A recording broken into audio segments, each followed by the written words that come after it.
ನಮಸ್ಕಾರ. ಎಲ್ಲರಿಗೂ ಸ್ವಾಗತ. ನೋಡಿ, ಒಂದ್ ಬಿಸ್ನೆಸ್ ಶುರು ಮಾಡೋದಿದೆಯಲ್ಲ, ಅದು ಒಂದ್ ರೀತಿ ಆರ್ಟ್ ಇದ್ದ ಹಾಗೆ.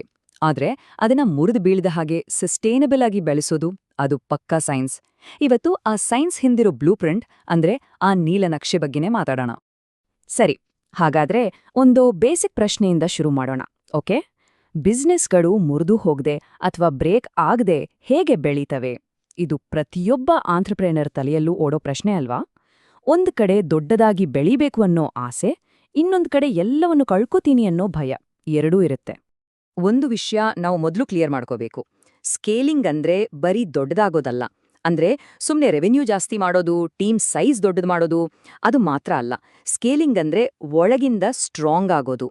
ಫಾಸ್ಟಾಗಿ ಓಡೋದಕ್ಕಿಂತ ತುಂಬಾ ಹೊತ್ತು ಓಡೋಕೆ ಬೇಕಾದ ಸ್ಟಾಮಿನಾ ಬೆಳೆಸ್ಕೊಳ್ಳೋದು ಅಂತಾರಲ್ಲ, ಹಾಗೆ. ಸರಿ, ನಮ್ಮ ಈ ಗ್ರೋತ್ ಬ್ಲೂ ಪ್ರಿಂಟ್ನ ಮೊದಲನೇ ಸ್ಟೆಪ್ ಸರಿಯಾದ ಫೌಂಡೇಶನ್ ಹಾಕೋದು ಅಲ್ವಾ? ಯಾವುದೇ ದೊಡ್ಡ ಬಿಲ್ಡಿಂಗ್ ಕಟ್ಟೋ ಮೊದಲು ನೆಲ ಗಟ್ಟಿಯಾಗಿದೆಯಾ ಅಂತ ನೋಡ್ಲೇಬೇಕಲ್ಲ. ಇಲ್ಲೂ ಹಾಗೇನೆ, ನಾವು ಯಾಕಿದನ್ ಮಾಡ್ತಿದೀವಿ ಅಂತ ಮೊದಲು ಕ್ಲಿಯರ್ ಮಾಡ್ಕೋಬೇಕು. ಮತ್ತೆ ನಿಜವಾಗ್ಲೂ ನಾವು ನೆಕ್ಸ್ಟ್ ಲೆವೆಲ್ಗೆ ರೆಡಿ ಇದ್ದೀವಾ ಅಂತ ನಮ್ಮನ್ನ ನಾವೇ ಪ್ರಾಮಾಣಿಕವಾಗಿ ಕೇಳ್ಕೊಳ್ಬೇಕು. ಗ್ರೋತ್ ಜರ್ನಿ ಶುರು ಮಾಡೋಕ್ಕೂ ಮುಂಚೆ ನಾವು ಎಲ್ಲಿಗೆ ಹೋಗ್ತಿದೀವಿ ಅಂತ ಗೊತ್ತಿರಬೇಕು ಅಲ್ವಾ?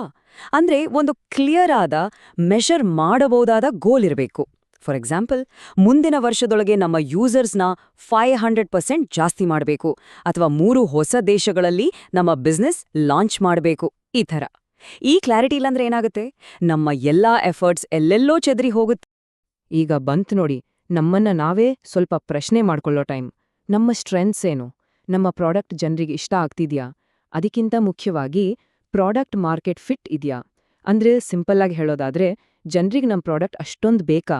ಅಂದ್ರೆ ಅದು ಸಿಗದೆ ಹೋದ್ರೆ ಅವರಿಗೆ ಬೇಜಾರಾಗ್ಬೇಕು, ಆ ಮಟ್ಟಿಗೆ ಡಿಮ್ಯಾಂಡ್ ಇದೆಯಾ? ಹಾಗೇನೆ ನಮ್ಮ ವೀಕ್ನೆಸ್ ಏನು? ರೆವಿನ್ಯೂ ಬರೋದ್ರಲ್ಲಿ ಏನಾದ್ರೂ ಸಮಸ್ಯೆ ಇದೆಯಾ? ಅಥವಾ ನಾಳೆ ನಮ್ಮ ಕಸ್ಟಮರ್ಸ್ 10 ಪಟ್ಟು ಜಾಸ್ತಿ ಆದ್ರೆ ನಮ್ಮ ಸಿಸ್ಟಮ್ ಅದನ್ನ ಹ್ಯಾಂಡಲ್ ಮಾಡೋಕ್ ರೆಡಿ ಇದೆಯಾ? ಈ ಎಲ್ಲ ಪ್ರಶ್ನೆಗಳಿಗುತ್ತರ ಸಿಕ್ಕಿದ್ಮೇಲೆನೇ ನಾವು ಮುಂದೆ ಹೋಗ್ಬೇಕು. ಸರಿ, ಫೌಂಡೇಶನ್ ಸ್ಟ್ರಾಂಗ್ ಆಗಿದೆ ಅಂತ ಕನ್ಫರ್ಮ್ ಆದ್ಮೇಲೆ ಈಗ ಬಿಲ್ಡಿಂಗ್ನ ಬ್ಲೂ ಪ್ರಿಂಟ್ ರೆಡಿ ಮಾಡೋ ಟೈಮ್ ಅಲ್ವಾ? ಇಲ್ಲಿ ನಾವು ಎಕ್ಸ್ಪ್ಯಾಂಡ್ ಆಗೋದು ಏನು ಮತ್ತು ಹೇಗೆ ಅನ್ನೋ ಪ್ರಶ್ನೆಗಳಿಗೆ ಡೀಟೇಲ್ಡ್ ಆಗಿ ಆನ್ಸರ್ ಹುಡುಕ್ತೀವಿ. ಇದು ನಮ್ಮ ಪ್ಲಾನ್ನ ಒಂದು ರೀತಿ ಆರ್ಕಿಟೆಕ್ಚರಲ್ ಫೇಸ್ ಇದ್ದಾಗೆ, ಬಹಳ ಇಂಪಾರ್ಟೆಂಟ್. ನೋಡಿ, ಈ ಬ್ಲೂ ಪ್ರಿಂಟ್ ಇದೆಯಲ್ಲ, ಇದು 3 ಸ್ಟ್ರಾಂಗ್ ಪಿಲ್ಲರ್ಗಳ ಮೇಲೆ ನಿಂತಿದೆ. ಮೊದಲನೇದು ಸ್ಟ್ರಾಟಜಿ, ಅಂದ್ರೆ ಎಲ್ಲಿಗೆ ಹೋಗ್ಬೇಕು, ಏನನ್ನ ಸಾಧಿಸ್ಬೇಕು ಅಂತ ಡಿಸೈಡ್ ಮಾಡೋದು. ಎರಡನೇದು ಆಪರೇಷನಲೈಸ್, ಅಂದ್ರೆ ನಮ್ಮ ಗೋಲ್ ರೀಚ್ ಆಗೋಕೆ ಬೇಕಾದ ಸಿಸ್ಟಮ್ಗಳನ್ನ ಪ್ಲಾನ್ ಮಾಡೋದು. ಮತ್ತು ಮೂರನೇದು ಮಾರ್ಕೆಟ್, ಅಂದ್ರೆ ನಮ್ಮ ಗ್ರೋತ್ಗೆ ಕಿಕ್ ಕೊಡೋಕೆ ಸರಿಯಾದ ಚಾನೆಲ್ಸ್ ಯಾವುದು ಅಂತ ಕಂಡುಹಿಡಿಯೋದು. First pillar strategy. ಇಲ್ಲಿ ನಾವು ಬಿಗ್ ಪಿಕ್ಚರ್ ನೋಡ್ತೀವಿ. ಯಾವ ಹೊಸ ಮಾರ್ಕೆಟ್ಗಳಿಗೆ ಎಂಟ್ರಿ ಕೊಡ್ಬೋದು, ಪ್ರಾಡಕ್ಟಲ್ಲಿ ಯಾವ ಹೊಸ ಫೀಚರ್ಗಳನ್ನ ತರ್ಬೋದು, ಈ ಗ್ರೋತ್ ಅನ್ನ ಹ್ಯಾಂಡಲ್ ಮಾಡೋಕೆ ನಮ್ಮ ಟೀಮ್ಗೆ ಇನ್ಯಾರು ಬೇಕು, ಮತ್ತೆ ಇದೆಲ್ಲ ಮಾಡೋಕೆ ದುಡ್ಡು, ಫಂಡಿಂಗ್ ಎಲ್ಲಿಂದ ಬರುತ್ತೆ? ಈ ಎಲ್ಲಾ ಪ್ರಶ್ನೆಗಳಿಗೆ ಸಿಗೋ ಉತ್ತರವೇ ನಮ್ಮ ಸ್ಟ್ರಾಟಜಿ. ಎರಡನೇ ಪಿಲ್ಲರ್ ಆಪರೇಷನಲ್ ಸ್ಕೇಲಿಂಗ್. ಇದು ಪಕ್ಕ ಬ್ಯಾಕ್ ಸ್ಟೇಜ್ ಕೆಲ್ಸ. ನಮ್ಮ ಬಿಸ್ನೆಸ್ನ ಇಂಜಿನ್ ಅನ್ನ ಸ್ಟ್ರಾಂಗ್ ಮಾಡೋದು. ಯಾವೆಲ್ಲ ಪ್ರಾಸೆಸಸ್ಗಳನ್ನ ನಾವು ಆಟೋಮೇಟ್ ಮಾಡ್ಬೋದು ಅಥವಾ ಔಟ್ಸೋರ್ಸ್ ಮಾಡ್ಬೋದು. ನಮ್ಮ ಟೆಕ್ನಾಲಜಿ, ನಮ್ಮ ಇನ್ಫ್ರಾಸ್ಟ್ರಕ್ಚರ್ ಈಗಿರೋದ್ಕಿಂತ 10 ಪಟ್ಟು ಜಾಸ್ತಿ ಲೋಡ್ ತಗೊಳಕ್ ರೆಡಿ ಇದೆಯಾ? ಕಸ್ಟಮರ್ಸ್ ಜಾಸ್ತಿ ಆದ್ರ ಅವರಿಗೆ ಒಳ್ಳೆ ಸಪೋರ್ಟ್ ಕೊಡಕ್ಕೆ ನಮ್ಮ ಸಿಸ್ಟಮ್ ಹೇಗಿರ್ಬೇಕು? ಇಲ್ಲಿ ನಾವು ಒಂದು ರೀತಿ ಗ್ರೋತ್ ಅನ್ನ ತಡ್ಕೊಳ್ಳೋ ಒಂದು ಮಷೀನನ್ನೇ ಕಟ್ತೀವಿ. ಮತ್ತು ಮೂರನೇ ಪಿಲ್ಲರ್ ಗ್ರೋತ್ ಆ್ಯಂಡ್ ಮಾರ್ಕೆಟಿಂಗ್. ಇದು ನಮ್ಮ ಬೆಳವಣಿಗೆಯನ್ನ ಹೊರ ಜಗತ್ತಿಗೆ ತೋರಿಸೋದು. ಈಗಾಗಲೇ ಯಾವ ಮಾರ್ಕೆಟಿಂಗ್ ಚಾನೆಲ್ ನಮಗೆ ಚೆನ್ನಾಗಿ ವರ್ಕ್ ಆಗ್ತಿದ್ಯೋ ಅದರಲ್ಲೇ ಇನ್ನಷ್ಟು ಇನ್ವೆಸ್ಟ್ ಮಾಡೋದು. ಹೊಸ ಮಾರ್ಕೆಟ್ಸ್ಗಳು, ಹೊಸ ಆಡಿಯನ್ಸ್ ಅನ್ನ ಟಾರ್ಗೆಟ್ ಮಾಡೋದು. ಅಷ್ಟೇ ಅಲ್ಲ, ನಮ್ಮ ಹಾಗೇನೆ ಬೆಳೆಯಕ್ಕೆ ಇಷ್ಟಪಡೋ ಬೇರೆ ಕಂಪನಿಗಳ ಜೊತೆ ಪಾರ್ಟ್ನರ್ಶಿಪ್ ಮಾಡ್ಕೊಳ್ಳೋದು. ಇದು ನಮ್ಮ ಗ್ರೋತ್ ಇಂಜಿನ್ಗೆ ಫ್ಯೂಯಲ್ ಹಾಕಿದ ಹಾಗೆ. ನಮ್ಮತ್ರ ಎಷ್ಟೇ ಸೂಪರ್ ಬ್ಲೂ ಪ್ರಿಂಟ್ ಇರ್ಬೋದು, ಆದ್ರೆ ಅದನ್ನ ಕಟ್ಟೋಕ್ಕೆ ಬೇಕಾದ ರಿಸೋರ್ಸಸ್ ಅಂದ್ರೆ ಹಣ, ಹಾಗೆ ಅನಿರೀಕ್ಷಿತ ಪ್ರಾಬ್ಲಮ್ಸ್ ಬಂದ್ರೆ ಅದ್ರಿಂದ ನಮ್ಮನ್ನ ಕಾಪಾಡ್ಕೊಳ್ಳೋಕೆ ಒಂದು ಸೇಫ್ಟಿ ನೆಟ್, ಇವೆರಡೂ ಅಷ್ಟೇ ಇಂಪಾರ್ಟೆಂಟ್. ಸೊ ಈ ಹಂತದಲ್ಲಿ ನಾವು ಫಂಡಿಂಗ್ ಮತ್ತು ರಿಸ್ಕ್ ಮ್ಯಾನೇಜ್ಮೆಂಟ್ ಬಗ್ಗೆ ಮಾತಾಡ್ತೀವಿ. $10 ಮಿಲಿಯನ್.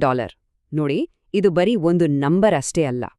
ಈ ಥರ ಒಂದು ಕ್ಲಿಯರ್ ಆದ ಫೈನಾನ್ಷಿಯಲ್ ಟಾರ್ಗೆಟ್ ಇಡೀ ಟೀಮ್ಗೆ ಒಂದು ಡಿರೆಕ್ಷನ್ ಕೊಡುತ್ತೆ. ಪ್ರತಿಯೊಬ್ಬರಿಗೂ ತಾವು ಮಾಡ್ತಿರೋ ಕೆಲಸ ಯಾಕೆ ಇಂಪಾರ್ಟೆಂಟ್ ಅಂತ ಗೊತ್ತಾಗುತ್ತೆ, ಮತ್ತೆ ಎಲ್ಲರನ್ನೂ ಒಂದೇ ಗೋಲ್ ಕಡೆಗೆ ತಳ್ಳುತ್ತೆ. ಇದು ನಮ್ಮ ಜರ್ನಿಯ ನಾರ್ತ್ ಸ್ಟಾರ್ ಇದ್ದ ಹಾಗೆ. ಆ ಟಾರ್ಗೆಟ್ ರೀಚ್ ಆಗೋಕೆ ನಮಗೆ ಒಂದು ಪಕ್ಕಾ ಫೈನಾನ್ಷಿಯಲ್ ಪ್ಲಾನ್ ಬೇಕು. ಅಂದ್ರೆ ಮುಂದೆ ಏನೆಲ್ಲ ಖರ್ಚಾಗ್ಬೋದು ಅಂತ ಪ್ರೊಜೆಕ್ಟ್ ಮಾಡೋದು, ಅದಕ್ಕೆ ಬಜೆಟ್ ಅಲೋಕೇಟ್ ಮಾಡೋದು. ಅಷ್ಟೇ ಅಲ್ಲ, ನಾವು ಮಾಡೋ ಪ್ರತಿಯೊಂದು ಇನ್ವೆಸ್ಟ್ಮೆಂಟ್ ಮೇಲೂ ಎಷ್ಟು ರಿಟರ್ನ್ ಆನ್ ಇನ್ವೆಸ್ಟ್ಮೆಂಟ್ ಅಂದ್ರೆ ROI ನಿರೀಕ್ಷಿಸಬೇಕು ಅಂತಾನೂ ಕ್ಲಿಯರ್ ಆಗಿ ಸೆಟ್ ಮಾಡ್ಕೋಬೇಕು.